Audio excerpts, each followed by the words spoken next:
हरे रामेति कृष्णेति नाम संकीर्तनं सदा लोकक्षेमाय कुर्वन्तं प्रेमिकं सद्गुरुं भजे। जय बोलो श्री प्रेमिकेंद्र सद्गुरुनाथ महाराज की जय। सर्व संतनों की जय। राधे कृष्णा सखीஸ், மீராவினுடைய சரித்திரத்தில் பலவிதமான இன்னல்கள், பலவிதமான சூழ்ச்சிகள், துஷ்டர்கள்டேந்து எல்லாத்தையும் மீரா கடந்துண்டு வரா. மீராவை வீழ்த்தணும் அப்படின்னு அவள் போடுற ஒரு திட்டங்களும் நிஷ்பலமாகவே போயின்ட்டுருக்கு. மறுபடியும் இப்போ பூத் மஹலில் மீரா பழிச்சு வெளியில் வந்ததுனால ராணா விக்ரம் மறுபடியும் மந்திர ஆலோசனை பண்ணுறான். வேறொரு உபாயம் ஏதாவது இருக்கான்னு தேடுறா. எப்படி அவள் பூத் மஹல்லேருந்து வெளியில் வர முடியும்? பெரிய ஆச்சரியமாக இருக்கே. அவளுக்கு ஏதோ மந்திர தந்திரங்கள்லாம் தெரியும் போல இருக்குது அப்படின்னு புலம்புறா. இப்போ ஊதாபாய் சொன்னா, அண்ணா நீ கவலைப்படாத, இன்னொரு உபாயம் இருக்குது. என்ன அப்படின்னு கேட்டான் ராணா. இப்போது மீராவனுடைய பலம் யார் அப்படின்னா அவளுடைய தோழிகள் தான், தாசிகள் தான். இன்னொன்று, இந்த பகவத்கதை சொல்கிறேன் அப்படின்னு ஒரு பெரியவர் ஒருத்தர், வயசானவர் ஒருத்தர் வரார், கதாதர் ஜோஷின்னு. அதுக்கப்புறம் வாசலில் காவல் காக்கிறதுக்குன்னு மேட்டால இருக்கிற ஒரு தர்வான் மொத்தம் வந்து இங்கே இருக்கான். முதல்ல என்ன பண்ணணும்னா, இந்த கதை சொல்கிறேன்னு வராற அந்த கதாதர் ஜோஷி இங்கே வரதை நிப்பாட்டணும். அதுக்கு அடுத்தது அந்த மேட்தா தர்வானை திரும்பி மேட்தாக்கே விரட்டி அடிக்கணும். இவன் 2 பேரையும் முதல்ல நம்ம பிரிக்கணும். அடுத்தது இது பண்ணாலே மீராவை நம்ம போடுற திட்ட பிரகாரம் எளிதில் அவளை சமாப்தி பண்ணிட முடியும். இந்த சம்பா சக்கினூத்திய அவளுக்கு கூடயே இருக்காளே மீராவோட, அவள் மட்டும் இந்த சலூத்தர் ராவத்கிட்ட போய் இந்த செய்தியை சொல்லாமல் இருந்திருந்தா பூத் மகளில் மீரா அப்படியே அன்ன ஆகாரம் ஜலம் எதுவும் இல்லாமல் அவள் இறந்து போய் இருப்பாள். ஆனால் அந்த ராவத் சலூத்தர் அவர்கிட்ட சொன்னதுனால, எப்படியும் அவர் போய் காப்பாற்றின்னு வந்ததுனால இந்த தடவை அவள் தப்பிச்சிட்டா அப்படின்னு சொன்னான். சரி, இப்போ அதுக்கு நம்ம என்ன பண்ணணும், அதை மேல் கொண்டு என்ன நடக்கணுமோ அதை பேசு அப்படின்னா ரொம்ப எரிச்சலோட ராணா. உடனே ஊதாபாய் சொன்னா, சரி இப்போ நீ வந்து புதுசாக ஒரு 3-4 தாசிகளை மீராவனுடைய மகளுக்கு நம்ம அனுப்பி வைக்கணும். அப்போது அவள் வந்து உள்ள என்ன காரியம் பண்ணுறா, என்ன நடக்கிறது அப்படின்ற அந்த நெளிவு சுழிவுகள்லாம் அவள் மூலமாக முதல்ல நம்ம தெரிஞ்சுக்கணும். இப்போது அவள் வந்து அங்கே தினசரி நடக்கிற சமாச்சாரங்களை, அந்த சேவா, அந்த வேலை கிரமம் அதெல்லாத்தையும் சொன்னாதான் நாம் மேற்கொண்டு எப்படி அவளை வீழ்த்தணுன்ற அந்த உபாயம் அழகாக கணக்கு போட்டு அது பிரகாரம் முடிக்கலாம் அப்படின்னு நான் ஊதாபாய். உடனே விக்ரம் வந்து எல்லாத்துக்கும் அவன் தான் தலையாட்டுமானே, அவனுக்கு சுய புத்தியே கிடையாது. துரியோதனும் அவனும் ஒன்று தானே. உடனே விக்ரம் சரி அப்படியே செய்யலாம். இப்போவே ராணா என்ன பண்ணால் ஒரு 4 தாசிகளை மீராவனுடைய மகளுக்கு அனுப்பி வச்சான். ராமணி, ராஜூரி, குலாப் அப்படின்னு 4 பேர். ராணா வந்து விக்ரம் சிங் வந்து உங்களுக்கு சேவை பண்ணணும் அப்படின்றதுக்காக வேண்டி எங்கள் 4 பேரை அனுப்பிச்சி வச்சுருக்க, இங்கே என்னென்ன வேலைகள் சரியாக நடக்கிறதா, அதுக்கு நாங்கள் எந்த விதத்தில் உபகாரமாக இருக்கலாம் அப்படின்றதுக்காக தான் அவர் எங்களை அனுப்பிச்சி வச்சுருக்கார் அப்படின்னு சொல்லிட்டு அவள் வந்து விண்ணப்பிச்சுக்கிறா. உடனே என்ன இவா சொன்னா, இங்கே இருக்கிறவாளுக்கே வேலையே இல்லை, நீங்கள் எதுக்கு புதுசாக 4 பேர் வந்திருக்கே அப்படின்னு கேட்குறா. உடனே அதுக்கு அவா சொன்னா, ராணா விக்ரம்னுடைய ஆணை, அதனால் நீங்கள் ஏதாவது ஒரு சேவா எங்களுக்கு கொடுத்து தான் ஆகணும், நாங்களும் பண்ணணும் அப்படின்னு சொல்லிட்டு அவள் பிடிவாதமாக சொல்லவே இது சம்பா சக்கிக்கு கொஞ்சம் கூட பிடிக்கல. ஆனால் மீராவால் எப்போவுமே யாரையுமே உதாசீனம் மட்டும் பிடிக்காது. அந்த மாதிரி அவள் வந்து மற்றவாளை வந்து மனசை நோக்கடிக்க மாட்டாள். அப்படி வழக்கம் கிடையாது. இருக்கட்டுமே, அவளும் தான் ஏதோ வேலை செய்யட்டுமே, ஏன் சம்பா சும்மா ஏதாவது சொல்லிகிட்டே இருக்க, அவளையும் உங்களோட வேலைக்கு சேர்த்துக்கோங்க, உங்களுக்கு வேலை எளிதாக போகிறது அவ்வளோதானே, அவளும் செய்யட்டும் அப்படின்னு மீரா அவள் எதிர்க்கையே வச்சு சொன்னான். சரி அப்படின்ட்டு சம்பா சக்கி அவளுக்கு வந்து என்ன இந்த வேலை செய்யட்டுமா, அந்த வேலை செய்யட்டுமா, சமையல் ரூமில் பண்ணட்டுமா, பூஜா ரூமில் செய்யட்டுமா, என்ன செய்யணும் அப்படின்னு அவள் கேட்க ஆரம்பித்தா. ஆனால் இப்போ சம்பா சக்கி என்ன பண்ணா, முன்னை விட இப்போ ரொம்ப ஜாக்கிரதையாகிட்டா. அவளை சதா கண்காணிச்சுட்டே இருப்பா. இப்போ அவளுக்கு தன்னுடைய சொந்த வேலைகள் கூட சரியாக செய்ய முடியல. ஏன்னா அவளுக்கு அவள் என்ன பண்ணிடுவாளோ அப்படின்ற அந்த பயத்திலேயே சதா அவளை கண்காணிச்சுட்டுருக்கா. ஆனால் சமையலறையில் மட்டும் எந்த காரணம் கொண்டும் அவளை உள்ளே அனுமதிக்கலை. ஏன்னா ஆகாரத்தில் ஏதாவது கிருத்திரமத்தனம் செஞ்சிடக்கூடாதேன்ற பயம் சம்பா சக்கிக்கு. இப்போது மேலாக இருக்கிற காரியங்கள் தான், அதை தான் அவளை செய்ய சொல்லுவாள். அப்படியே செய்ய சொன்னாலும் அவளை கண்காணிச்சுட்டே இருப்பாள். ஆனால் ஒரு நாளைக்கு இந்த கதாதர் ஜோஷி மெட்டாலேருந்து தான் வரார் இங்கே மீராக்கு கதை சொல்கிறதுக்காக வேண்டி. அப்படி அவர் வந்து கதை சொல்லின்னு இருப்பார். ஒரு நாளைக்கு என்ன ஆச்சு அப்படின்னா, திடீர்னு அவர் பகவத் சரணத்தை அடைஞ்சிட்டார்ன்ற செய்தி வந்தது. உடனே மீராக்கு தூக்கி வாரி போட்டுது. ஏன்னா மீராக்கு சத்சங்கம் அப்படின்றதே இந்த கதாதர் ஜோஷி தான். மேலும் தன்னூர்காரர்ன்ற அபிமானம் வேற. இந்த சமாச்சாரம் வந்த உடனே மீராக்கு தூக்கி வாரி போட்டுது. நல்லா தானே இருந்தார், என்ன ஆச்சு அவருக்கு திடீர்னு அப்படின்னு சொல்லிட்டு. இதுக்கு மேலே இன்னொன்று என்னென்னா, மேட்டாலேருந்து ஒரு தர்வான் மொத்தம் வந்துன்னு இருந்தான் இல்லையா, மீராவனுடைய மகளுக்கு கண்காணிக்கிற வேலை பண்ணுறதுக்கு. அவனும் ஒரு நாளைக்கு திடீர்னு சமாப்தி ஆயிட்டான். இது வந்து கதாதர் ஜோஷி இறந்து போனது இந்த வாரம். அடுத்த வாரம் அந்த வாயில் காப்பம்னு இறந்து போயிட்டான். இது வந்து இதில் ஏதோ மர்மம் இருக்குது அப்படின்றது மட்டும் மீராவனுடைய உள் மனசுக்கு தெரியும். அது இதுக்கு இந்த ரெண்டும் முடிஞ்ச கொஞ்ச நாளை கழித்து மீராவனுடைய சிற்றனை, அவள் தான் அந்த மிதுலா அப்படின்னு இருந்தா இல்லையா, அவள் மீராவுடைய சதா இருப்பாள். அவள் என்னடா அப்படின்னா, ஒரு நாளைக்கு குளிக்கிற உள்ள விட்டு வெளியிலேயே வரல, பாத்ரூம்லேருந்து குளிக்கிறா குளிக்கிறா குளிக்கிறா குளிச்சுட்டே இருக்கா, சதா குளிச்சுட்டே இருக்கா. உடனே மீரா அவளை கூட்டிகிட்டு வர சொன்னா ஒரு சக்கியை விட்டு. அவள் போய் அவளை துணியெல்லாம் மாற்றிக்க சொல்லி அவளை கூட்டின்னு வந்து மீராவுக்கு முன்னாடி நிறுத்தினான். மீரா கேட்டா, என்ன உனக்கு ஏதாவது பைத்தியம் பிடிச்சிடுத்த? வயோதிக காலம், இந்த சமயத்தில் நீ போய் ஒரு நாள் பூரா குளிச்சா என்ன ஆறுது அப்படின்னு கேட்டா. உடனே அதுக்கு அவள் சொன்னா, பாய்ஸா என்னுடைய தேகம் பூரா அப்படியே எரியிறது, ஆனால் அதுக்கான காரணம் தெரியல. ஈர துணியை எடுத்து சுத்திக்கிறா மீரா எதிர்க்கே உடம்புல. உடனே மீரா என்ன பண்ணா, ராஜ் வைத்தியனை கூப்பிட்டு அமிச்சா. இது என்ன சரீர பாதை, எதனால் இவ இப்படி சிரமப்படுறா அப்படின்னு சொல்லிட்டு ராஜ வைத்தியர்கிட்ட கேட்குறா. ராஜ வைத்தியரும் வந்தார், நாடி பார்த்தார். அவர் சொன்னார், மீராஜி, இந்த மிதுலா தாசியினுடைய வயிற்றுல ஏதோ விஷம் இருக்கு. உடனே மீரா தூக்கி வாரி போட்டுது மீராக்கு. என்ன விஷமா? எப்படி வந்தது? அது எப்படி சாத்தியம்? சரி, இப்போ என்ன உபாயம் பண்ணால் அவளை காப்பாற்றலாம்? உடனே வைத்தியர் சொன்னார், அரே இது என்ன பண்ணுறது, மிதுலாவனுடைய சரீரம் அப்படியே க்ஷீணமாயிண்டே வருது, அவளுடைய அந்திம சமயம் வந்தாச்சுமா அப்படின்னு சொன்னார். உடனே மீரா ஓடி போனா, துடிச்சா. அந்த அவளுடைய அந்த சிற்றனை இல்லையா, அவளுடைய தலையை எடுத்து மீராவனுடைய மடியில் வச்சுண்டா. அவளுடைய தலையை வருடி கொடுத்தா. ஏம்மா, சின்ன வயசுலேருந்து எனக்கு எவ்வளவு உபகாரம் பண்ணியிருக்கேன், எப்போவுமே என்னோடையே தானே இருப்பேன், உங்களுக்கு நித்திரையும் போஜனமுமே அடுத்தபடி தானே, சதா என்ன தானே நீங்கள் எனக்கு வேண்டிய சுசுரட்சைகள் பண்ணிட்டு என்னோடையே இருப்பேளே, இப்போது நீங்களும் என்னை விட்டு போகிறேளா அப்படின்னு மீராவுக்கு வந்து துக்கம் தொண்டையை அடைக்கிறது.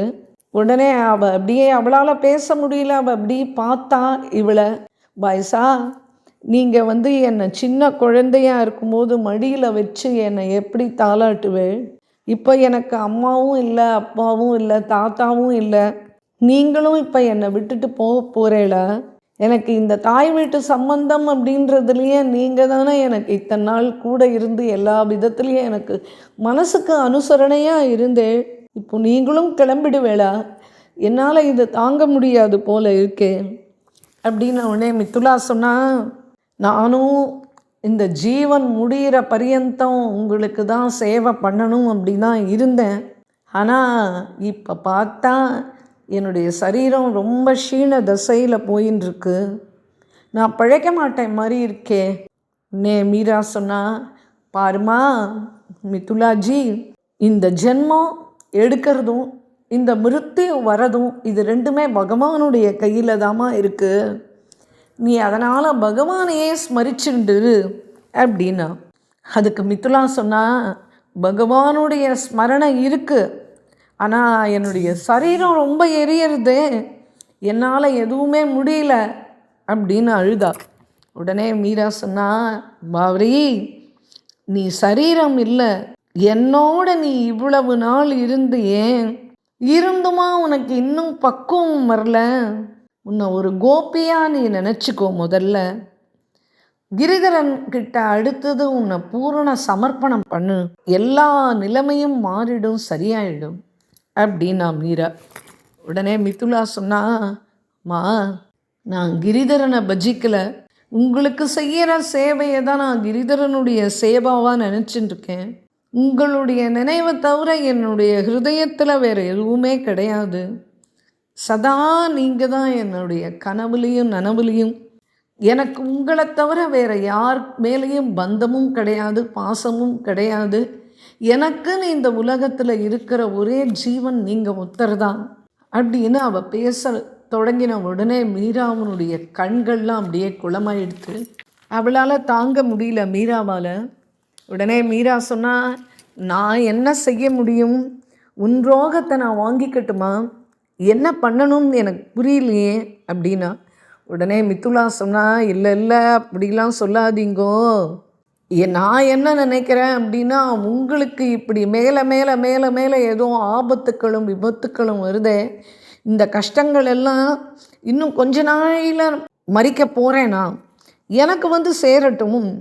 என்னுடைய மீராபாயி சதா சுக்கி ஜீவனாக இருக்கணும், சதா சுக்கியாக இருக்கணும், இதுதான் எனக்கு வேணும் அப்படின்னா. உடனே மீரா சொன்னா, சரி உங்களுக்கு என்ன வேணும் அதை சொல்லுங்கோ அப்படின்னு கேட்டா. உடனே மிதுலா சொன்னா, மீரா, என்னால் இந்த தேகம் எரியறதை தாங்க முடியல, அதனால் எனக்கு பிராணன் போனாலும் பரவாயில்லை, என்னால் இந்த கஷ்டம் பட முடியல அப்படின்னா. மீரா கேட்டா, அது சரி, வேறு என்ன அப்படின்னு கேட்டா. உடனே மிதுலா சொன்னா, எனக்கு வேறு எதுவும்லாம் சொல்ல தெரியல, எனக்கு இப்போது இந்த எரிச்சல் நிற்கணும், அடுத்தது அதவா நான் போகிறதா இருந்தால் உங்கள் மடியில் என் பிராணன் போகணும் அப்படின்னா. உடனே மீரா சொன்னா, மா அப்படின்ட்டு அப்படியே அவளை வாரி கட்டி அணைச்சின்னுட்டான் மீரா. மேலே மீரா சொன்னா, நீ கிருஷ்ண ரூபத்தை நினச்சிட்டே இரு அப்படின்னு சொல்லிட்டு அவளுடைய தலையை அப்படியே மெல்லமாக வருடி கொடுத்துட்டே இருக்கா மீரா. இப்போது நீ செய்ய வேண்டியது என்ன தெரியுமா? கிருஷ்ண சம்பந்தமான பிருந்தாவன விஷயங்கள், துவாரகா விஷயங்களை நினச்சி பாரு. நான் சின்ன குழந்தையாக இருந்தபோது தாத்தாவோட நாம் எல்லாரும் சேர்ந்து துவாரகா போனோமே, அப்போ நீயும் என்னோட இருந்த இல்லையா? ஆமாம், இருந்தேன். அதனால் இப்போ நம்ம துவாரகா கோயிலுக்குள்ளே போகிறோம், பகவானை தரிசனம் பண்ணுறோம், இதெல்லாம் தான் நீ இப்போ நினச்சிக்கணும். நீ சித்தோட மறந்து போயிடு. நம்மலாம் போய் கோமதி தலாபில் ஸ்நானம் பண்ணோமே, ஞாபகம் இருக்கா அப்படின்னு கேட்குறா மீரா. அதுக்கப்புறம் துவாரகாதீஷை பரிக்கிரமா பண்ணோமே, அதை நினச்சி பாரு. துலாதானம் பண்ணோமே, அதை நினச்சி பாரு அப்படின்னு மீரா சொன்ன உடனே இப்போது மிதுலாவுனுடைய கவனம் அந்த நினைவு அலைகள் அப்படியே போய் துவாரகாதீஷனுடைய சரணத்தில் போய் நின்னது. இதுக்கு தான் அந்திம சமயம்னு வரும்போது என் உறவுகளை பாராட்டி அதை பெருசுப்படுத்தி பேசாமல் பகவத் சம்பந்தமான விஷயங்களை எடுத்து சொல்லக்கூடிய அந்த உறவுகள் நமக்கு சதா எப்பவும் இருக்கணும் அப்படின்னு நம்ம பிரார்த்திச்சுக்கணும். இப்போ மீரா ஸ்ரீகிருஷ்ண சரணம் மம, ஸ்ரீகிருஷ்ண சரணம் மம அப்படின்னு அவள் சொல்லிகிட்டே இருக்கா. இப்போ மீரா நாமம் சொல்ல சொல்ல அந்த கடைசி அந்திம சுவாசம் வரைக்கும் இந்த மிதுலா கேட்டுட்டே இருக்கா. இப்போ மீராஜியினுடைய 2 சரணங்களையும் மிதுலா அப்படியே இருக்க பற்றிண்டா, நாமம் கேட்டுண்டே பகவானுடைய திருவடியை அடைஞ்சிட்டா மிதுலா.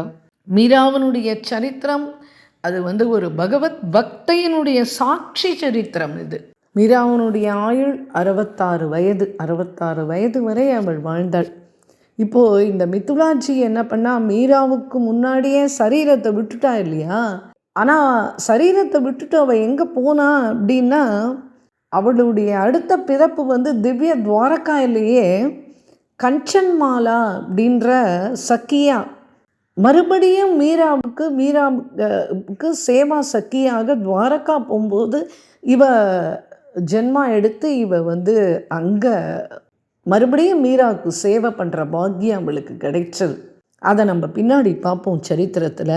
இப்போது அந்த கஞ்சன்மாலா ரூபத்தில் சக்கியா வந்து சேவை பண்ணுறா. அப்போது அந்திம க்ஷணம் அந்த பிராணனை விடும்போது என்ன நினைவோடு போகிறாளோ அதுதான் அடுத்த ஜென்மத்தில் அவளுக்கு அதனுடைய தொடர்ச்சி ஏற்படும் அப்படின்றது எவ்வளவு சத்தியம். மீரா துவாரகாவை ஸ்மரிச்சுக்க சொல்ல துவாரகாதீஷை ஸ்மரிச்சுட்டே அவள் தன்னுடைய பிராணனை விட மிதுலா சக்கி உடனே அவள் வந்து துவாரகாவில் கஞ்சன்மாலா அப்படின்ற பேரில் அவள் ஜென்மம் எடுக்கிறாள். அதனுடைய கண்டினியூஷன் நம்ம அந்த சந்தர்ப்பம் வரும்போது அதை பார்ப்போம். இது அப்படியே இருக்கட்டும் ஒரு பக்கம். ஏன்னா மீரா வந்து துவாரகாவில் கஞ்சன்மாலாவை சந்திக்கும் போது யார்மா நீ அப்படின்னு கேட்குறா மீராவை. அப்போது கஞ்சன்மாலா சொல்கிறா, நான் தான் மிதுலா, இப்போ மறுபடியும் கஞ்சன்மாலாவாக வந்து உங்ககிட்ட சேர்ந்துட்டேன் அப்படின்றா. அப்போது பகவானுக்கு செய்கிற சேவை கூட பலன் கிடைக்கிறதுல தாமதம் ஆகலாம். ஆனால் ஒரு ஜீவன் பக்தனுக்கு ஏதாவது சேவை பண்ணா அப்படின்னா அந்த சேவை அனந்த பலனை தக்ஷணம் கொடுத்துடும் அப்படின்ட்டு. இப்போ மிதுலாவும் கிளம்பி அது திரும்பி அந்த சந்தர்ப்பம் வரும்போது நம்ம அதை விரிவாக பார்ப்போம். அப்போது இப்போ மிதுலாவும் போய் சேர்ந்துட்டா. ஆக மீராவுக்கு இப்படி ஒருத்தர் மாற்றி ஒருத்தர் மூலமாக ஏதோ ஒரு பிரச்சனைகள் அவள் வந்து மடிஞ்சு போகிறது, இதெல்லாம் அவளுடைய மனசை ரொம்ப ஒரு சில சமயங்களில் பாதிக்கிறது. இப்போ மீரா சிந்திக்க ஆரம்பித்தா, இப்போ நம்ம என்ன பண்ணுறது, இப்படி தாசிகள்லாம் ஒருத்தராக குறைஞ்சுட்டே வரா அப்படின்னு சொல்லிட்டு சரி வேறு ஏதாவது செய்யலாம் அப்படின்னு ஆலோசனை பண்ணுறா. இப்போ பூரிபாயின்னு ஒரு தாசி விக்ரம் அனுப்பி வச்சான் இல்லையா, அவன் என்ன பண்ணா, இந்த கண்ணாடியை அப்படியே தூள் பண்ணி அதை வந்து விஷத்தில் கலந்துட்டான். மீராஜிக்கிட்ட வந்து நல்லவ மாதிரி அழுதா, எனக்கு இந்த சம்பா சக்கி வந்து எந்த சேவையுமே கொடுக்க மாட்டேன்றா, என்னை சமையலுக்குள்ளே போகிறதுக்கே விடமாட்டேன்றா அப்படின்னு ஏதோ புகார்கள் ஒன்று மேலே ஒன்று ஏதோ சொன்னான். உடனே மீரா சொன்னா, அப்படிலாம் ஒன்றும் இல்லை, நீ உனக்கு எது முடியுமோ அதை பண்ணேன் அப்படின்னா. உடனே சம்பா சக்கி ஓடி வந்தா சமையல் ரூம்லேருந்து, இல்லை இல்லை இல்லை நீ எதையுமே தொடக்கூடாது, நான் சொல்லிட்டேன், நீ எதுவும் பண்ண முடியாது அப்படின்னா. உடனே மீரா வந்து சம்பாவை கூப்பிட்டா, ஹே சம்பா, எதுக்கு எடுத்தாலும் ஏதாவது சொல்கிற, எந்த வேலையுமே அவளுக்கு கொடுக்கலன்னா அப்புறம் அவள் என்ன பண்ணுவா, ஏன் உனக்கு ரொம்ப சந்தேக புத்தி நாளுக்கு நாள் வளர்ந்துட்டே வருதுன்னு எனக்கு தெரியவே இல்லை. சரி அவள் கட்டில் மெத்த விரித்து போடுற அந்த வேலை பண்ணட்டும் விடு, நீ அதில் என்ன உபாயம் பண்ண முடியும்னு நீ நினைக்கிற அப்படின்னு குரல் ஓங்கி மீரா கேட்டா சம்பா சக்கிய. இப்போ மீராபாய் வந்து அந்த பூரி பாய்க்கு இந்த படுக்க விரிக்கிற அந்த வேலையை கொடுத்துட்டா. கொடுத்து 4 நாள் கூட ஆகலை, அவன் வந்து ஏதோ ஒரு சூரணம் அப்படின்ற அந்த கண்ணாடியெல்லாம் தூள் பண்ணி ஏதோ சீரணம் பண்ணி அதை போய் விஷத்தில் கலந்து அதை வந்து அந்த கட்டில் வச்சுட்டா. ஏன்னா மீராவுக்கு வந்து எப்போவுமே தேக அனுசந்தானம் இருக்காது இல்லையா. மீராவுக்கு வந்து அதிக குளிர்ச்சியும் தெரியாது, அதிக உஷ்ணமும் தெரியாது. ஏன்னா சதா மனம் வந்து கோவிந்தன்கிட்டயே போய் லயிச்சு இருக்கிறதுனால இந்த வாதாவரணங்கள்லாம் சீதோஷ்ண வாதாவரணங்கள்லாம் எதுவுமே தெரியாது. உப்பு காரம் அந்த ருச்சிகளும் அவளுக்கு தெரியாது.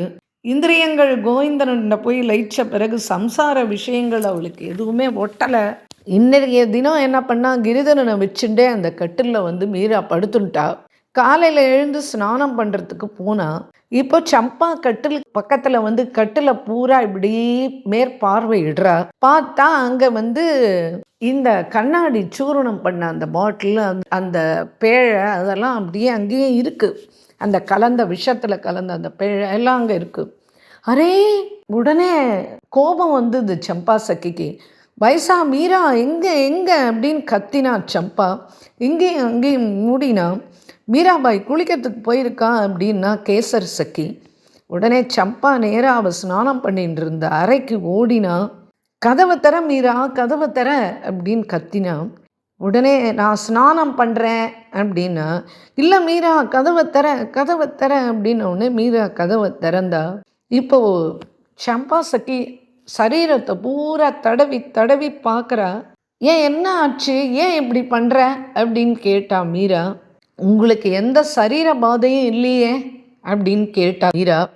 இல்லை, நீங்கள் அவளை நம்பிண்டு அந்த படுக்கையில் படுத்துட்டேலே, அவளை அந்த படுக்கையை தட்டி போடுற வேலையை அவள்கிட்ட கொடுத்தேளே, இந்த கட்டிலுக்கு பக்கத்தில் பார்த்தானா ஒரே கண்ணாடி துகள்கள்லாம் இருக்குது. அது என்ன அப்படின்னு தேடி பார்த்தா அங்கே அந்த பாட்டில் இருக்குது. அதில் பார்த்தோன்னா அங்கே ஒரு பேழை இருக்குது. அதில் ஏதோ ஒரு வாடை அடிக்கிற நீர் இருக்குது. அதில் பூரா கண்ணாடி துகள்கள் இருக்குது. என்னது இது, என்ன நடக்கிறது உங்களை சுற்றி, எனக்கு ஒன்றுமே புரியல. நான் அவளை உள்ளே சேர்க்காதீங்கோ, வேண்டாம் அப்படின்னு சொன்னேன் இல்லையா. உடனே மீரா சொன்னா, அரே பாவரி, ஏதாவது குத்தம் சொல்லிகிட்டே இருக்க அடுத்த வாழில் பார்த்து, இது ரொம்ப தப்பான குணம் உங்ககிட்ட அப்படின்னா. உடனே சம்பா சக்கி சொன்னால், இல்லை இல்லை, கண்ணாடி தூள் தடவி அதை கட்டில் மெத்த மேலே போட்டு இருக்கா அந்த பூரி சக்கி. என்ன கொடுமை தெரியுமா, இதுக்கு மேலே இங்கே நடக்கிற அநியாயங்களெல்லாம் என்னால் பொறுத்துக்கவே முடியலையே அப்படின்னு அழுதா சம்பா சக்கி. உடனே மீரா சொன்னால், என்னம்மா நீ என்ன சொல்கிற, ஏன் அழற? நேத்தைய மாதிரி ஒரு ஆனந்தமான தினம், அதை வர்ணிக்கிறதுக்கு என்னண்ட வார்த்தைகளே இல்லை தெரியுமா சம்பா. மீரா தன்னுடைய அந்தரங்கத்தை பூரா, முதல் நாள் நடந்ததை பூரா சம்பா சக்கிக்கிட்ட சொல்கிறா. பூ மெத்த, விதவிதமான நறுமண பூக்கள், ஒரே சுகந்தமான மனம், என்ன சொல்கிறது, அப்படி ஒரு திவ்ய ஆனந்தமாக கழிஞ்சது நேற்றைய இரவு. நீயோ விஷம் பாய்ந்த கண்ணாடி தூள்கள் அங்கே இருக்குது அப்படின்னு சொல்கிற. மேலும் அந்த கண்ணாடி குப்பியும் அங்கே காண கிடச்சிது அப்படின்ற. ஆனால் உண்மையில் என்னுடைய ஆனந்தத்தை வர்ணிக்க வார்த்தைகளே இல்லை அப்படின்னா மீரா. உடனே சம்பா சக்கி சொன்னால், சரி நீங்கள் வாங்கும், நான் உங்களுக்கு கண் எதிர்க்க எல்லாத்தையும் காண்பிக்கிறேன், அப்போ தான் நீங்கள் என்னை நம்புவேன் அப்படின்னு ஓடி போய் மெத்த மேலே இருக்கிற அந்த துணி போர்வையை எடுத்து உதறினா அந்த மெத்தையிலேருந்து மொத்தம் பூ அப்படியே கொட்டுறது. இப்போ பூரி சக்கியும் ஓடி பார்க்குறான். அவளே வியந்து போகிறா. என்னடா நம்ம கண்ணாடி தானே தூளை தானே இதில் பூரா விஷம் தடவி அதுதானே இந்த படுக்க பூரா தோச்சி விட்டோம், இப்போ என்னடானா இதுலேருந்து பூவாக கொட்டுறது, இது என்ன மாயமா தந்திரமா, என்ன நடக்கிறது அப்படின்னு சொல்லிட்டு அந்த பூ எதையுமே மிதிக்கலை. உடனே இந்த காரியம் பலிக்கலை அப்படின்ன உடனே ராணா விக்ரம் என்ன பண்ணான், ஊதாபாயை கூப்பிட்டான். இந்த பார் ஊதாபாய், இந்த ராணா விக்ரம் இந்த மீராவை பார்த்து என்னுடைய நெஞ்சு அப்படியே ரணமாயின்ட்டுருக்கு. இந்த சூலத்தாலேயே அப்படியே குத்தி விட்டா மாதிரி என் நெஞ்சு அப்படி ரணமாயிருக்கு. எனக்கு எந்த காரியம் எடுத்து செஞ்சாலும் எதுவுமே பலிக்கலை மீராவனுடைய விஷயத்தில். என் மனசு அப்படியே கடந்து தவிக்கிறது, குரோதத்தினால கொதிக்கிறது அப்படின்றான். உடனே ஊதாபாய் சொன்னால், சரிப்பா இன்னொரு உபாயம் சொல்கிறேன் அப்படின்னா. என்ன உபாயம் சொல்லி என்ன பிரயோஜனம், எதுவுமே நடக்கலை. இல்லை இந்த விஷ்கா பியாலா அது உங்களுக்கு தெரியாது, அவள்லாம் எப்பேற்பட்ட பைத்தியங்கள்னு எனக்கு மட்டும்தான் தெரியும். என்ன பண்ணணும்னா விஷத்தை பாலில் கலந்து பகவானுடைய சரணாமிர்தம் அப்படின்னு சொல்லி அதை அவளுக்கு அனுப்ப போகணும். அப்போது அவளுடைய மனநிலைமை எப்போவுமே பிரசாதம், துளசி, சரணாமிர்தம் அப்படின்னா அதெல்லாம் அவளுக்கு தேவாமிர்தம் மாதிரி. அதனால் இந்த உபாயத்தை அடுத்தது நாம் ஆரம்பிப்போம் அப்படின்னா. உடனே சரி அதுக்கு இப்போ என்ன பண்ணணும் அப்படின்னு கேட்டான் ராணா விக்ரம். உடனே ஊதாபாய் சொன்னால் ராஜ வைத்தியர்களை உடனே வரவழ அப்படின்னா. உடனே ராஜ வைத்தியர்களை வர சொல்லி ஆணையிட்டான். ராஜ வைத்தியர்களும் வந்து சேர்ந்தா. வைத்தியர்கள் வந்து, ராஜா நமஸ்காரம், சொல்லுங்கோ, உங்கள் ஆக்னேக்கு காத்துருக்கோம் அப்படின்னா. உடனே ராணா விக்ரம் சொன்னால், ஆலகால விஷம் மாதிரி ஒரு விஷம் வரவழைக்கணும். உடனே ராஜ வைத்தியர் கேட்டார், யாருக்கும் மிருத்யு தண்டனை கொடுக்கல இல்லை அப்படின்னு கேட்டார். உடனே ராஜா சொன்னால், இல்லை, அதுக்காக தான் நான் கேட்குறேன் அப்படின்னா. உடனே யாருக்கு கொடுக்க போகிறேன் அப்படின்னு கேட்டான். உடனே ராஜா சொன்னால், அது சரி, நீ யார் அதை கேட்குறதுக்கு? நான் என்ன சொல்கிறேனோ அந்த ஆணையை நிறைவேற்ற வேண்டியது தான் உன்னுடைய கடமை. நீ யார் என்ன கேள்வி கேட்குறதுக்கு? சொன்னதை போய் முதல்ல செய் அப்படின்னா. உடனே வைத்தியர் வந்து, சரி மகராஜ், நான் அப்படியே தயார் பண்ணி கொண்டு வரேன், இன்னும் கொஞ்சம் நேரத்தில் நான் கொண்டு வந்து கொடுத்துட்றேன் அப்படின்னு கிளம்பி போனார்.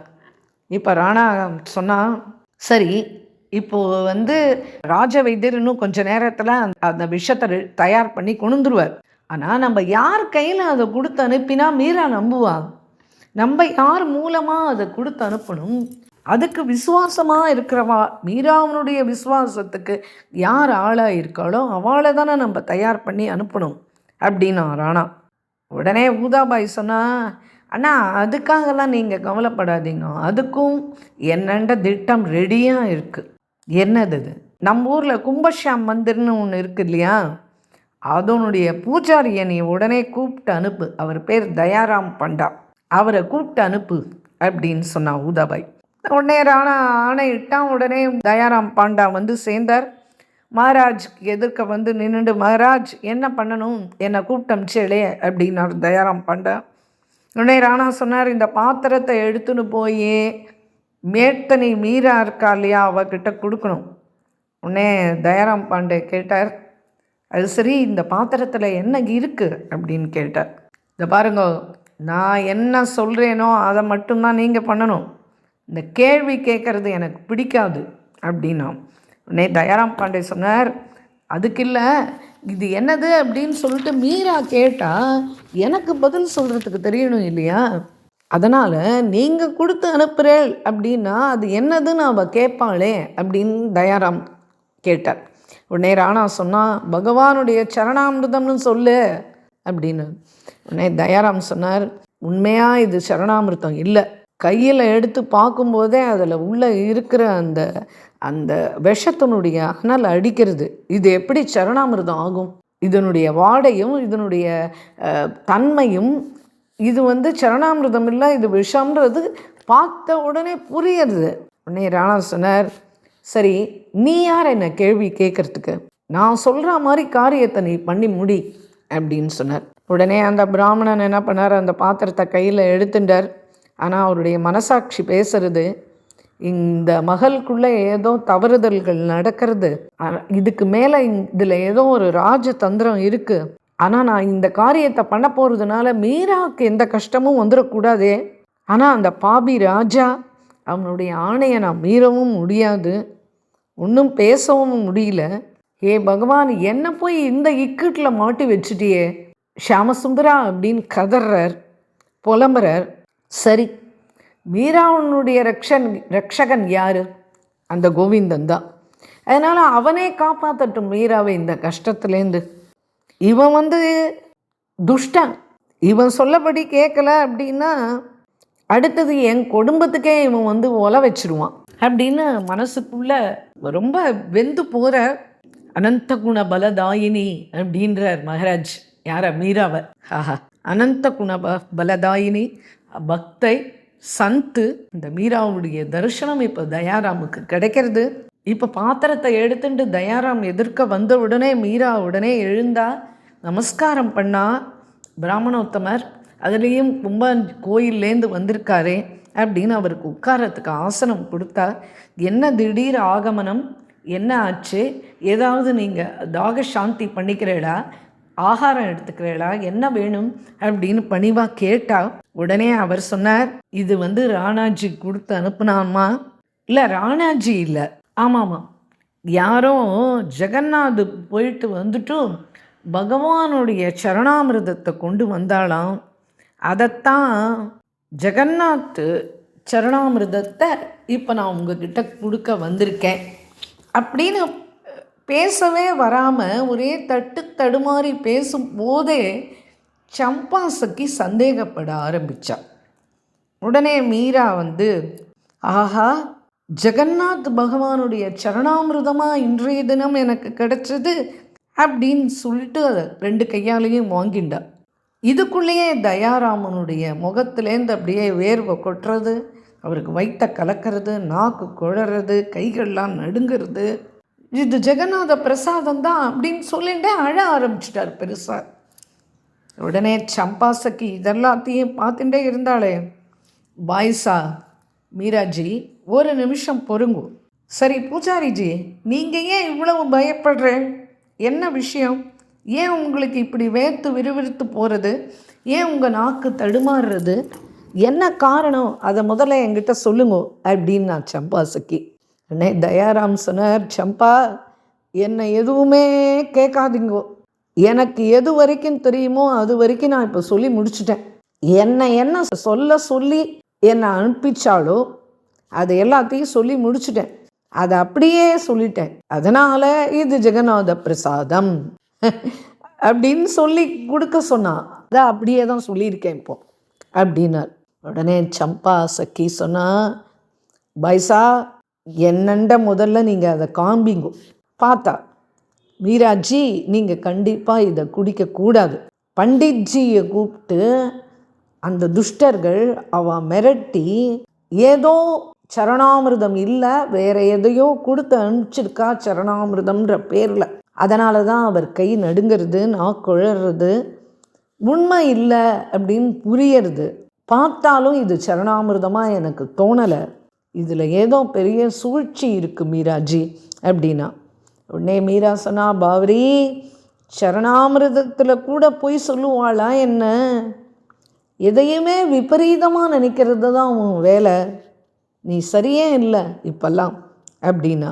உடனே சம்பாசக்கி சொன்னா, இல்லை பாய்ஸா, நான் எதை சொன்னாலும் நீங்கள் நம்ப மாட்டேன்றே. சரணாமிர்தம் எங்கேயாவது நீளமாக இருக்குமா? இது நீல நிறமாக இருக்கே அப்படின்னா. சரணாமிர்தன்றது கேசர் கலரில் இருக்கும், இல்லைனா மஞ்சள் கலரில் இருக்கும். அதில் சந்தனம் குங்குமப்பூ போடுறதுனால அந்த நிறத்தில் இருக்கும். சரணாமிர்தம் எங்கேயாவது நீல நிறத்தில் நீங்கள் பார்த்தது உண்டா?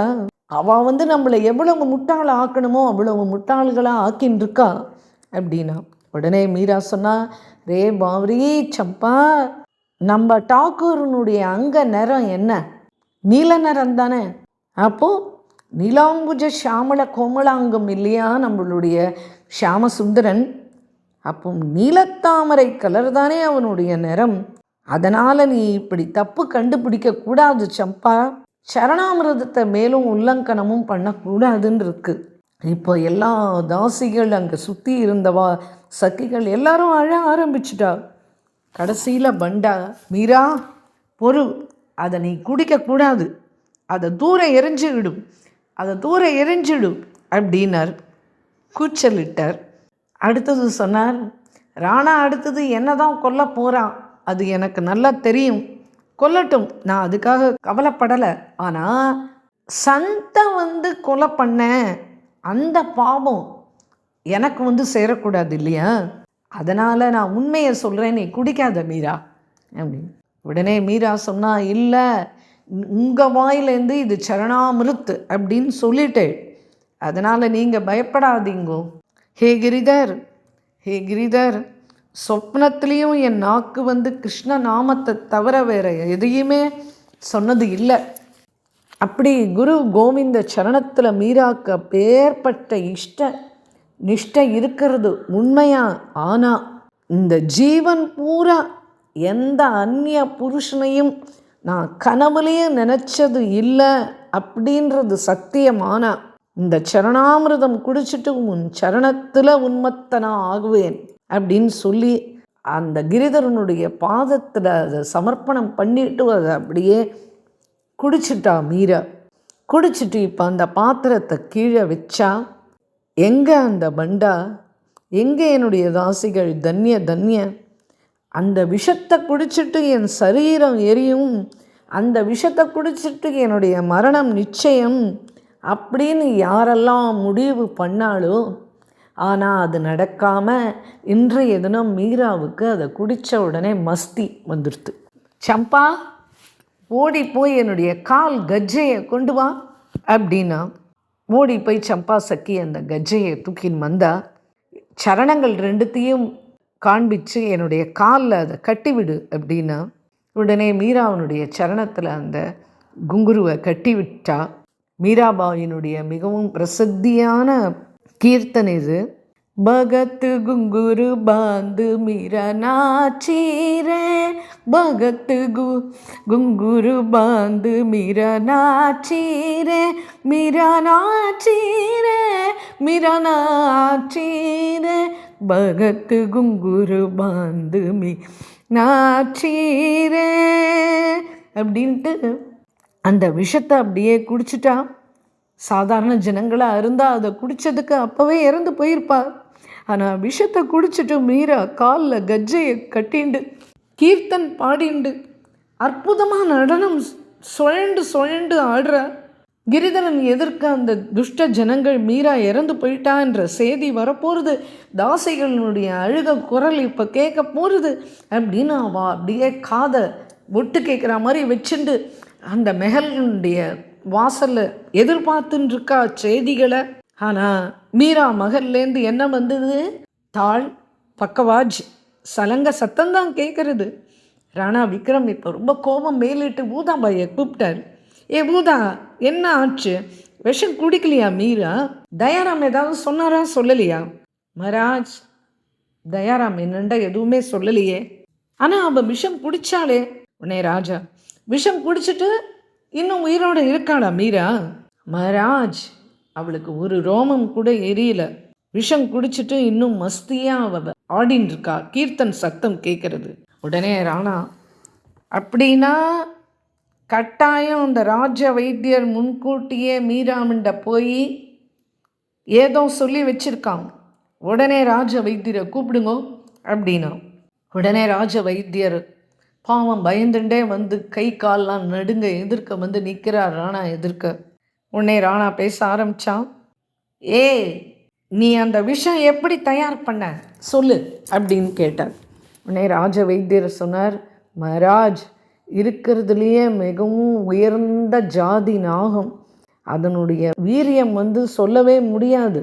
அந்த நாகத்தினுடைய கழுத்துலேருந்தே தான் நான் விஷத்தை எடுத்தேன். அது காலக்கூட்டு விஷத்துக்கு சமானம் அது அப்படின்னார். உடனே ராணா இல்லை, நீ போய் சொல்கிற, காலக்கூட்டு விஷமா அது இல்லை. உடனே அதுக்கு வைத்தியர் சொன்னார், இல்லை, நான் கொடுத்த விஷத்தில் 16ல் 1 பாகம் செஞ்சு அதை யானைக்கு கொடுத்தா 1/2 மணி நேரத்தில் அந்த யானை செத்து போயிடும். மனுஷனுக்கு அப்படின்னா அதுலேருந்து 2 சொட்டு போதும் உயிரை மாய்க்கிறதுக்கு. உடனே பூரிபாய் தானே, அவளை வர சொல்லிங்க அப்படின்னு சொல்லி அனுப்பிச்சான் ராணா. உடனே பூரிபாய் ஓடி நிற்கிறா.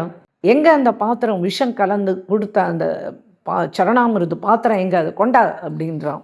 உடனே பூரிபாய் ஓடி போய் அந்த சரணாமிருது கொடுத்த அந்த பாத்திரத்தை எடுத்துன்னு ராஜா முன்னாடி அப்படி வச்சா. இல்லை, வைத்தியரை பார்த்து இப்போ உடனே ராணா பெருசாக கத்துறான். இல்லை, நீ போய் சொல்கிற, யானை இறந்து போயிடும் அப்படின்னு போய் சொல்கிற, அந்த மீராவனுடைய ஒரு ரோமத்தை கூட எரிக்கல அந்த விஷம். உடனே வைத்தியர் சொன்னார், ஹே பகவான், மீராஜிக்கு நான் விஷம் தயார் பண்ணேன். எப்பேற்பட்ட படுபாவி நான், எனக்கு தெரியாதே, அந்த தேவிக்காக நான் இதை தயார் பண்ணேன் அப்படின்னு சொல்லிட்டு, அவளுக்கு அப்படின்னு தெரிஞ்சிருந்தா நான் விஷம் தயாரிச்சிருக்கவே மாட்டேனே. நான் நினச்சேன் ஏதோ தேச துரோகம், மகா பாபியான அயோக்கியனுக்கு ராஜதண்டனை கொடுக்கறதுக்காக தயார் பண்ண சொல்கிறார் அப்படின்னு நினச்சிட்டேன் அப்படின்னார் வைத்தியர். ராணாக்கு கோபம் தலைக்கு மேலே ஏறினது. பொய்யா பேசுகிற என் எதிர்க்க, மீராவை ஏற்கனவே சந்திச்சு நீ எல்லா விஷயமும் சொன்னியா இல்லையா அப்படின்னு. உடனே வைத்தியர் சொன்னார், முதல்ல நான் போய் அந்த தேவியினிட மன்னிப்பு கேட்கணும். ஏன் தெரியுமா, நான் யாரோ ஒரு தேச துரோகிக்காக நான் தயார் பண்ணேன்னு நினச்சிட்டுருக்கேன். ஆனால் அது ஒரு பக்த அத்தையனுடைய உயிரை மாய்க்கிறதுக்கு நான் ஒரு பொருட்டாக இருந்து நான் தயார் பண்ண விஷத்தை அவள் குடித்து அவள் பழிச்சும் இருக்கா அப்படின்னா அது அவளுடைய பக்தியினுடைய பிரபாவம் தான். இந்த கையால் விஷம் தயாரிச்சேனே, பகவான் கூட என்னை மன்னிக்க போகிறது கிடையாதுன்னு அப்படின்னு அப்படியே ஹிருதயத்தில் அடிச்சுன்னு அழுதார். உடனே ராணா வந்து, இல்லை நீ போய் சொல்கிற, நீ சொன்ன மாதிரி 2 துளி விஷம் குடித்தாலே பிராணன் போயிடும் அப்படின்னு. அப்போ இந்த பாத்திரத்தில் மிச்சமுள்ள இந்த 2 சொட்டு விஷம் இதில் இருக்கு இல்லையா, இதை நீ குடி இப்போ என் கண் எதிர்க்க அப்படின்னா. உடனே நடுங்கி போயிட்டார் வைத்தியர். என்ன தன்னை குடிக்க சொல்கிறாரே அப்படின்னு சொல்லிட்டு, ஜல்தி நீ உடனே குடிச்சு ஆகணும் அப்படின்னு. உடனே அந்த வைத்தியர் வந்து ஓடி போய் ராணாவனுடைய காலை பிடிச்சிட்டார். ராணா அப்படியே காலை அவருடைய முகத்தில் உதச்சி அப்படியே அவரை தள்ளும் காலாலேயே. என்னை குடிக்க சொல்லாதீங்கோ ராஜா, என்னை குடிக்க சொல்லாதீங்கோ. எனக்கு வயசான அப்பா அம்மா, என்னை நம்பி என்னுடைய சகோதரி, என்னுடைய மனைவி, எனக்கு குழந்தைகள், இத்தனை பேர் 11 ஜீவன் என்னை நம்பி இருக்கு. அப்படி இருக்கும்போது என்னை போய் நீங்கள் குடிக்க சொல்கிறீங்களே, இது எப்படி சாத்தியம்? உடனே ராணா சொன்னார், நீ மேலே போய் பேசிகிட்டே இருக்க, நீ இந்த விஷத்தை குடிச்சு தான் ஆகணும். நீ விஷத்தை குடிக்கல அப்படின்னா அடுத்தது என்னுடைய வாள் தான் பேசும். உன் தலையையே நான் இப்போவே சீவுறேன் அப்படின்னு எழுந்த உடனே ராஜா எழுந்துக்கிறான் அப்படின்ன உடனே வைத்தியருக்கு கை காலெலாம் வெலவெலன்னு போச்சு. உடனே சொன்னார், உன் வாளால் நான் இறப்பதை விட அந்த பகவத் பக்த மீரா அவளுடைய அந்த உச்சிஷ்ட விஷம் இருக்கு இல்லையா, அதை குடிச்சிட்டு நான் மடிகிறதுக்கு தயார் அப்படின்னு. உடனே அந்த பாத்திரத்தில் இந்த அந்த 2 சொட்டு விஷத்தை அப்படியே அவர் குடிச்சிட்டார். ஏன்னா இல்லைன்னா அவன் தலையை கொய்து போடுறதுக்கு தயாராக நின்றுருக்கான். 5 நிமிஷத்துக்குள்ளே பகவத் சரணத்தையும் அடைஞ்சிட்டார். அவ்வளோதான் விஷயம். வைத்தியருடைய குடும்பத்துக்கு சொல்லி அனுப்புகிறான் ராணா. உடனே அப்போ வயசான அப்பா அம்மா, மனைவி, சகோதரி, குழந்தைகள் எல்லாரும் ராஜ சபைக்கு ஓடி வரா, கதறி அழறா. சரி சீக்கிரம் இந்த இடத்த விட்டு அவனை தூக்கின்னு போங்க அப்படின்னு மரியாதை இல்லாமல் பேசுகிறான் ராணா. உடனே அவள் என்ன பண்ணா, அந்த சரீரத்தை அப்படியே அவளே தூக்கிண்டா. பாவம் தூக்கிண்டு, ஹே பகவான், ராஜா அவனுடைய குடும்பத்துக்காக இந்த வாழ்க்கை பூரா அவா குடும்பம் என்ன சிரமத்தை சந்தித்தாலும் உடனே விதவிதமாக மருந்துகளை தேடி கண்டுபிடிச்சி அந்த வியாதியை பரிபூர்ணமாக குணமாக்கி அவள் அப்பா தாத்தா காலத்திலேருந்து இன்றைய தினம் வரைக்கும் இந்த குடும்பத்துக்கு அப்படி உழைச்சிருக்கார். பகல் இல்லாமல் கண் முழிச்சு அவளை காப்பாற்றி இருக்கார். ஆனால் இவ்வளவு செஞ்சும் இன்றைய தினம் இந்த வெகுமானம் தானே இந்த குடும்பத்துக்கு கிடைச்சது அப்படின்னு மனைவி கதறி சொல்லி அழறா. இப்போ என்ன ஆச்சு அப்படின்னா, அவள் அழுதுண்டு அரற்றிண்டு அந்த சரீரத்தை தூக்கிண்டு அவள் வெளியில் புலம்பின்றே வரும்போது அந்த கேசர் சக்கி பார்த்துடுறா, கேட்டுடுறா. அவள் உடனே மீராபாய் கிட்ட ஓடி போய் இப்படி விஷயம் எல்லாத்தையும் சொல்கிறா. உடனே மீராவுக்கு பெரிய அதிர்ச்சி. உடனே அவள் என்ன சொன்னால், சரி நீ அவளை போய் எல்லாரையும் இங்கே கூட்டின்னு வா என்னுடைய மகளுக்கு அப்படின்னா.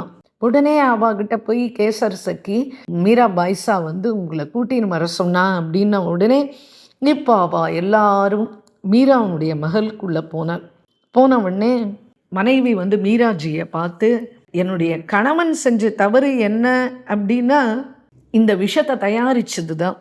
ஆனால் நீயும் சந்து மீரா, உனக்கு அப்படின்னா அவர் நிச்சயமாக தயார் செஞ்சே இருக்க மாட்டார்.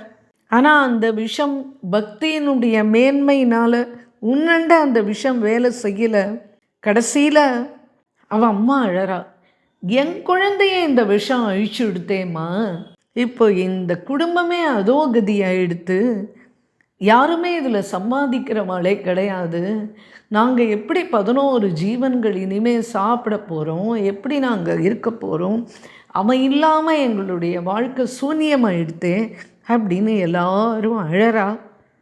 அழுத உடனே நாங்கள் எந்த தனத்தையும் சேர்த்தும் வச்சுக்கல, எங்களுக்கு யாருமே பலமும் கிடையாது இந்த ஊரில். எங்களுக்கு கடைசியில் இப்போ இந்த ராஜ விரோதம்தான் மிச்சமாச்சு. இனி நாங்கள் இந்த ஊரில் எப்படி நம்பிக்கையாக உயிர் வாழ போகிறோன்றதும் தெரியல. ஆகட்டும், ஸ்மசானம் எடுத்துட்டு போக வேண்டியது தான், வேறு வழி இல்லை அப்படின்னு எல்லாரும் ஒரு மாதிரியாக புலம்ப ஆரம்பித்தோடனே அந்த கருணாமயி, அந்த மீரா, அந்த போஜராஜனுடைய அர்த்தாங்கினி, அந்த மேட்தனி, சரி இப்போ என்ன பண்ணுவோம் அப்படின்றா. உடனே நீங்கள் கவலைப்படாதீங்கோ யாரும், அது விஷம் இல்லை, அது அமிர்தம்தான், இப்படிலாம் அவருடைய பிராணன் போகாது, நீங்கள் கவலைப்படாதீங்கோ, நீங்கள் நம்புங்கோ கிரிதரனை. உள்ள கிரிதரன் கிட்ட ஓடினாள் மீரா. கிரிதரனுடைய காலை ரெண்டையும் பற்றிண்டா. ஹே கிரிதர், இந்த பக்ஷபாதம் உனக்கு கூடாது. முன்னண்ட வச்ச அந்த விஷத்தை நான் குடித்தேனே, அதை நீ எனக்காக அமிர்தமாக மாற்றின இல்லையா? அந்த விஷம் எனக்காக எப்போ சரணாமிர்தமாக ஆனதோ, அந்த வைத்தியருக்கு ஏன் அந்த சரணாமிர்தம் அப்போ வேலை செய்யலை? நான் குடித்த பாத்திரத்தில் இருந்த மிச்சம் தானே, அப்போ நான் அதை குடித்தேனே, எனக்கு ஒன்றும் ஆகலை, அப்போ அவருக்கு மட்டும் ஏன் இந்த கதி? உடனே இப்படி இந்த பக்ஷபாதம் உனக்கு கூடாது கிரிதரா அப்படின்னு சொல்லிட்டு பகவானுடைய சரணத்தில் துளசியை போட்டுட்டு, பகவானுடைய சரண துளசி சரணாமிர்தம் எல்லாத்தையும் எடுத்துன்னு அந்த ராஜ வைத்தியரனோட வாயில் அந்த சரணாமிர்தத்தை விட்டுட்டு, அந்த துளசியையும் அவருடைய வாயில் போட்டுட்டு, அவருடைய காதில் அந்த துளசியை சொருகி வச்சுட்டு இந்த கீர்த்தனை பாட ஆரம்பித்தா மீரா. ஹரி தும் ஹரோ ஜனகி பீன், हरि तुम हरो जन की पीर, ओ बदी की लाज रागी, हरि तुम तुरंत दीनो चीर, हरि तुम हरो जन की पीर, धूपदो गजराज राक्यो, धूपदो गजराज राक्यो, हरि तुम कियो बाहर पी,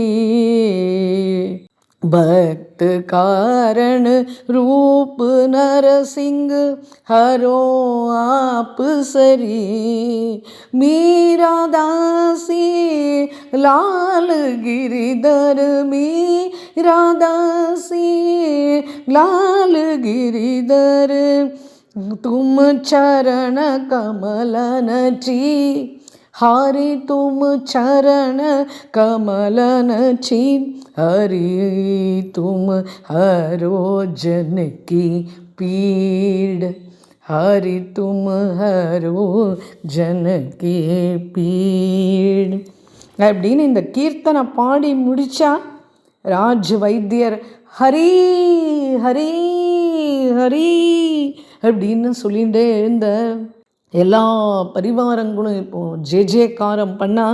தாசிகள்லாம் மீரா மையாக்கி ஜெய் அப்படின்னு எல்லாம் ஒரே ஜெயகார் பண்ணுறா. உடனே இப்போ வைத்தியர் எழுந்தார், மீராவுடைய காலில் விழுந்து நமஸ்காரம் பண்ணார். நான் தன்யனானேன்னு, அம்மா என்ன நீங்கள் மன்னிங்கோ, நான் இவ்வளவு பெரிய அபராதம் இழைச்சிட்டேன், ஆனால் இது உங்களுக்கு நான் தயார் பண்ணேன்னு தெரியாது, நான் அப்படி பண்ணியிருப்பேனா, என்னை நீங்கள் மன்னிக்கணும் அப்படின்னு சொல்லிட்டு காலில் விழுந்து அழுதார்.